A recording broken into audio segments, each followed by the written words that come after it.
بسم اللہ الرحمن الرحیم۔ اعوذ باللہ من الشیطان الرجیم، بسم اللہ الرحمن الرحیم، اللہم صلی علی محمد وآل محمد۔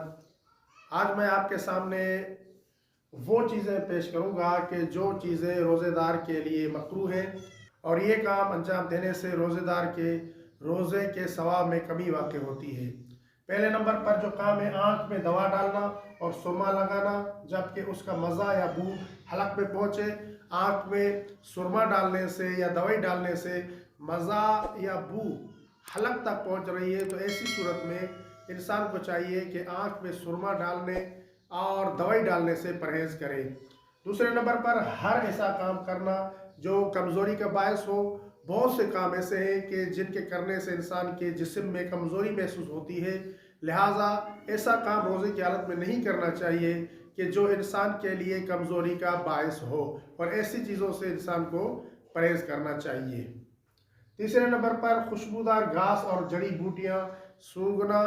خوشبودار گھاس اور جڑی بوٹیاں سونگھنے سے بھی انسان کا روزہ مکروہ ہو جاتا ہے، لہٰذا اس طرح کی چیزوں سے بھی، اس طرح کی گھاس سے بھی انسان کو پرہیز کرنا چاہیے۔ چوتھے نمبر پر عورت کا پانی میں بیٹھنا۔ عورت کے لیے پانی میں بیٹھنا مکروہ ہے، لہٰذا اس چیز سے عورتوں کو پرہیز کرنا چاہیے، اور جب عورتیں روزے سے ہوں تو پانی میں نہ بیٹھیں۔ پانچویں نمبر پر جو لباس پہن رکھا ہو اسے ترک کرنا۔ گرمیوں کے موسم میں عموماً ایسا ہوتا ہے کہ گرمی کو دور کرنے کے لیے لوگ اپنے لباس کو ترک کر لیتے ہیں، تو ایسا کرنے سے انسان کا روزہ مکروہ ہو جاتا ہے اور اس سے پرہیز کرنا بہتر ہے۔ چھٹے نمبر پر دانت نکلوانا اور ہر وہ کام کرنا جس سے منہ سے خون نکلے۔ دانت نکلوانے سے بھی انسان کا روزہ مکروہ ہو جاتا ہے، لہٰذا انسان جب روزے کی حالت میں ہو تو اسے دانت روزے کی حالت میں نہیں نکلوانا چاہیے۔ اسی طرح ہر وہ کام کہ جس سے انسان کے منہ سے خون نکلے، اس سے بھی انسان کا روزہ مکروہ ہو جاتا ہے اور ثواب میں کمی واقع ہوتی ہے، لہٰذا ایسا کام نہیں کرنا چاہیے کہ جس سے انسان کے منہ سے خون نکلے۔ ساتویں نمبر پر بلا وجہ پانی یا کوئی اور چیز منہ میں ڈالنا۔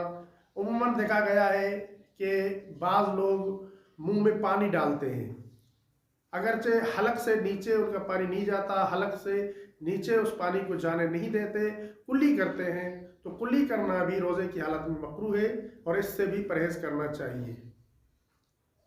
آٹھویں نمبر پر منی نکالنے کی قصد کے بغیر بیوی کا بوسہ لینا۔ یہ بہت اہم مسئلہ ہے۔ اگر کوئی انسان منی نکالنے کا قصد نہیں رکھتا، منی نکالنے کے قصد کے بغیر اپنی بیوی کا بوسہ لیتا ہے تو ایسا کرنا روزے کی حالت میں مکروہ ہے۔ لیکن اگر کوئی شخص منی نکالنے کا قصد کرتا ہے اور منی نکالنے کے قصد سے اپنی اہلیہ کا بوسہ لیتا ہے لیکن منی نہیں نکلتی، تو ایسی صورت میں اگرچہ منی نہیں نکلتی، چونکہ اس کا قصد منی نکالنا تھا لہٰذا اس کا روزہ باطل ہو جاتا ہے۔ تو یہ بعض روزے دار کے لیے مکروہ چیزیں ہیں اور روزے دار کو چاہیے کہ ان چیزوں سے پرہیز کریں۔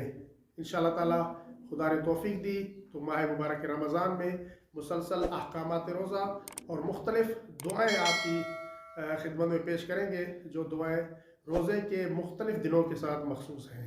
اگر ہماری یہ ویڈیو آپ کے لیے ہیلپ فل رہی ہے تو ہمارے چینل کو سبسکرائب کر لیں اور ویڈیو کو لائک بھی کر دیں تاکہ ہمیں اس جیسی اور ویڈیو بنانے کے لیے موٹیویشن مل سکے۔